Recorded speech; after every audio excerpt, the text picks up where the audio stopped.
is done when you say it's done. Even if you get an editor that says you should edit certain ways, remember it's your book. And if you want to leave it the way it is, you can. They're taking it from the point of view of them editing and getting people published and stuff like that. But guess what? It's your story. You don't have to change anything in there that you don't want to. If you want it to be a certain way, then you can leave it that way.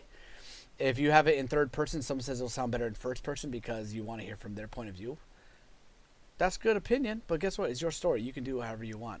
And this is Creative Writing Lessons. This is where I give you tips and tricks to writing a successful story, especially for beginners. If you're loving this content, don't forget to like and subscribe this video so I can keep pumping out these amazing videos. All right, let's continue the video.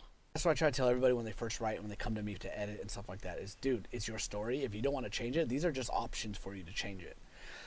I'll do grammatical changes. I'll do punctuation for you. Those you need changed, but I will not change the core of your story. What I do is I put notes on the side and say, hey, highlight this. This is what I think it should be. Or, hey, change the whole thing to first person, which means your whole story is going to change. And you won't be in the mind of everybody. You'll be in the mind of one guy. So if he's confused, we're confused. If he's scared, we're scared. So you have that type of aspect, and that's what I like to touch upon.